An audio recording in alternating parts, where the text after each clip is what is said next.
Joueur méchant, adepte des fourchettes, des coups de poing, des pinçages de testicules et des parties de manivelle au milieu de l'arène, Vincent Moscato a eu une sacrée réputation de joueur, celle d'un an. Une fois, sur l'autoroute, en se rendant à un stage de l'équipe de France avec Serge Simon, il vrille. Dans sa Porsche rouge, les deux lascars décident de faire demi-tour pour aller passer le week-end à Nice sans prévenir l'équipe de France. Jugé violent et ingérable, Vincent Moscato, quand il ne les fait pas tomber, fait grincer des dents partout où il passe.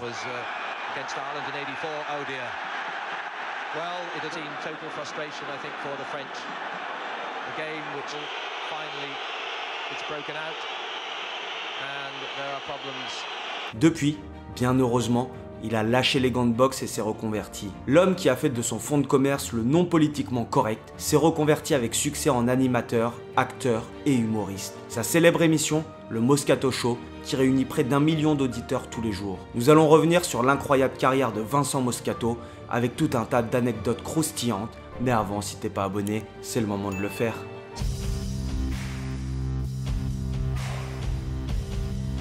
Vincent est né le 28 juillet 1965 à Paris. Avant d'être un bagarreur hors pair, il ne faut pas oublier que c'est un joueur de rugby. La réputation du talonneur est celle d'un homme violent. Mais l'époque à laquelle il a pratiqué le rugby n'était pas celui que nous connaissons aujourd'hui. Quand tu vois le joueur qui était Bakis Botha en 2000 dans le rugby professionnel et ce qu'il se permettait de faire avec les caméras, cela remonte à 20 ans en arrière pour comprendre. Vincent Moscato était d'une époque antérieure. Pas de caméra, pas de hauteur de plaquage réglementaire, des mauvais gestes et des bagarres à tout va. Le rugby se gagnait d'abord avec les couilles des avants avant de faire péter les jambes des trois quarts. On tue, ensuite on joue. Le rugby se pratique toujours comme cela évidemment, mais maintenant c'est plus propre. Il a été formé à Gaillac à côté d'Albi. En junior, il a quand même été 2 fois champion de France Crabos en 1983 et 1984. Et c'est à cette période-là qu'il va faire une rencontre qui va changer sa vie, celle de Bernard Laporte. Il va faire ses premiers pas dans l'élite du rugby en 1984 et 1985, juste à côté de chez lui, à Albi. Le rugby n'est pas professionnel à cette époque-là.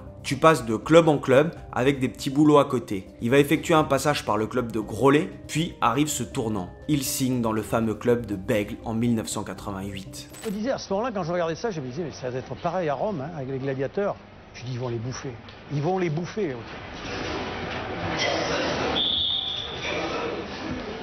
Ils sont rentrés sur ce couloir.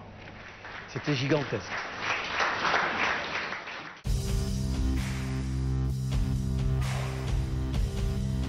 Tu connais les Raptous? Les Raptous sont une bande de gangsters dans l'univers de Disney. Ce sont des frères et des cousins qui se ressemblent et s'habillent de manière identique. Pantalon et casquette de prisonnier, pull rouge ou orange et masque noir. La seule façon de les différencier est leur matricule. Leur cible, Picsou. Ça, c'est le côté Disney. Maintenant, on va voir le côté Moscato. Les Raptous, c'est l'origine du mal. Gang de bandits rasés et masqués. Alors avec ses complices de la première ligne, Serge Simon et Philippe Gimbert, ils se rasent la tête. Ils sont alors surnommés les Raptous. Tous les trois, avec leur crâne rasé, adeptes de bagarres et de violence sur les terrains, de bringues et de conneries en dehors, ils terrorisent les terrains de l'Hexagone. À force de faire flipper toutes les premières lignes de France, les 3 Raptous vont finir par être appelés en équipe de France en 1991. Ils doivent faire une tournée aux États-Unis et au Canada. Après cette tournée, Serge Simon et Philippe Gimbert refuseront de retourner en sélection suite à des séances de mêlée très houleuses entre la première ligne béglaise et les internationaux déjà en place. Pas besoin de te faire un dessin pour comprendre. Moscato sera rappelé, mais on en parlera un petit peu plus tard. Durant cette saison-là, ils inventent à Bègles une technique spéciale. Très spéciale, la tortue béglaise. Le principe est très simple, former une tortue autour du porteur de ballon et avancer à petits pas pour remonter le terrain. Ce sont les prémices des mauls ou ballons portés. Autant te dire qu'il valait mieux ne pas tomber au sol devant la tortue, car avec les lascars qu'il y avait, tu risquais de te faire chausser et de ne pas te relever. Ils étaient capables de faire des tortues de 100 mètres. Alors c'était sûrement pas très joli à voir, mais qu'est-ce que c'était efficace. Ils en ont fait leur marque de fabrique.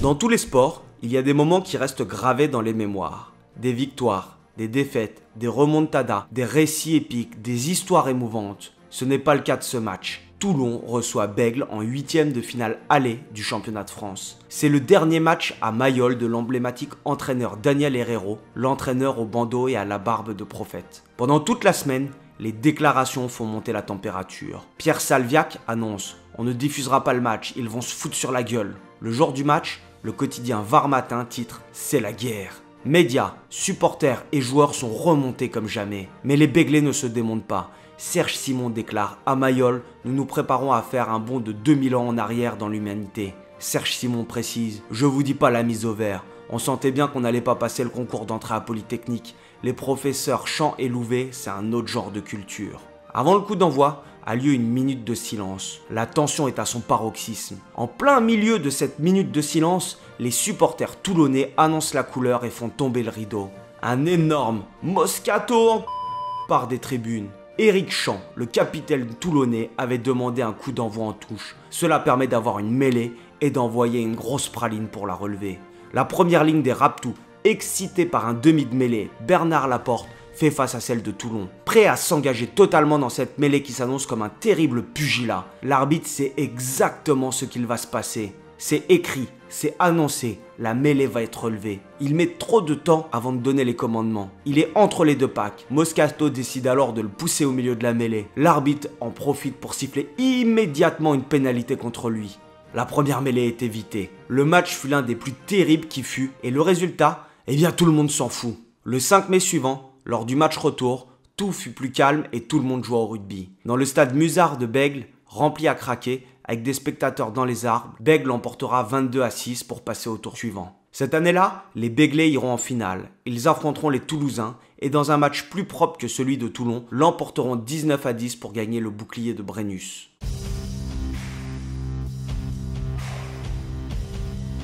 Tout cela te semble aberrant de voir des brutalités et des violences sur les terrains de rugby. Évidemment, le rugby n'était pas aussi aseptisé que maintenant, et devant c'était non seulement rugueux, mais violent. Le roughing, parfois le stamping, les explications musclées comme on les appelait à l'époque étaient tolérées. L'appel à la vidéo n'existait pas. Imaginez-vous bien que tous les coups étaient permis dans les regroupements. Le fameux pas vu pas pris qu'on a perdu aujourd'hui et qui fait que les décisions arbitrales sont controversées. Bon, après l'épisode de la virée à Nice avec Serge Simon, l'équipe de France ne rappelle pas les autres Raptous. Il n'y a que Moscato, c'est le seul à être appelé par Pierre Berbizier pour le tournoi des 5 Nations 1992. Lors de la troisième journée, la France reçoit l'Angleterre au Parc des Princes. Ils veulent prendre leur revanche après leur défaite en quart de finale de la Coupe du Monde quelques mois plus tôt. Les Bleus l'ont au travers de la gorge et promettent l'enfer aux Anglais.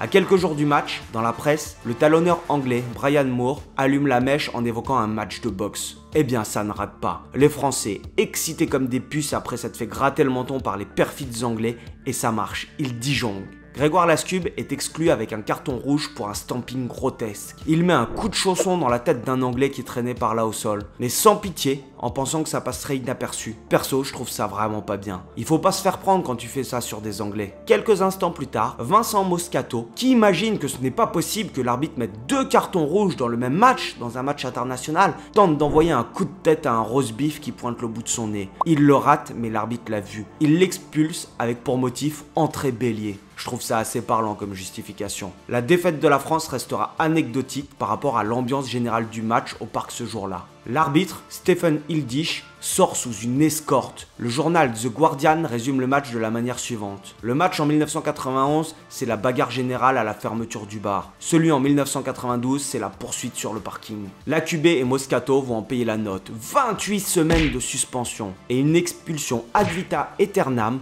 de l'équipe de France pour Moscato. C'est la fin de l'aventure internationale pour Monsieur Moscato.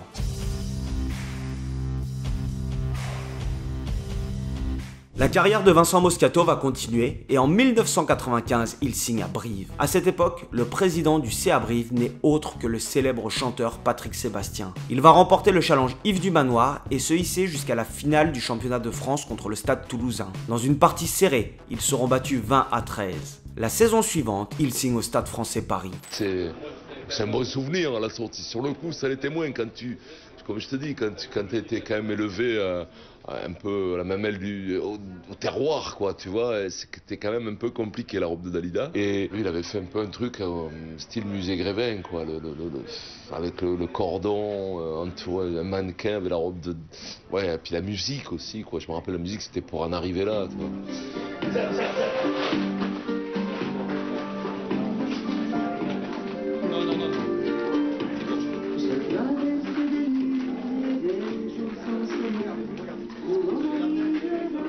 début, non, on ne savait pas. Et puis il avait une télécommande à la main et il avait balancé la musique.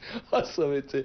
Mais bon, c'est vrai que maintenant, c'est quand même des moments merveilleux, quoi, parce que c'était complètement décalé. Le club vient d'être repris par Max Guazzini, le patron de Énergie. Il a un projet ambitieux avec le passage du rugby amateur au professionnalisme. L'entraîneur est son ami et ancien partenaire de Gaillac et Bègle, Bernard Laporte. À cette époque, le Stade Français est en seconde division. Après une saison, le club remonte dans l'élite. Guazzini et Laporte décident de reformer le trio infernal des Raptous avec Serge Simon et Gimbert. Pari risqué mais gagnant. En 1998, il est capitaine du Stade Français et gagne le bouclier de Brennus. Il va raccrocher les crampons en 1999 pour devenir entraîneur au PUC en Fédéral 1. L'aventure va durer 2 saisons, puis il rejoint le Racing Métro 92 en Pro D2 à l'été 2001. Il repassera brièvement par le PUC avant de tirer définitivement le rideau et quitter les terrains. Depuis, l'acteur, animateur du Moscato Show, a réussi sa reconversion. Vincent Moscato a été l'un des joueurs les plus détestés du rugby français. En tout cas, il nous fait bien rire avec son franc-parler et ses déclarations choc.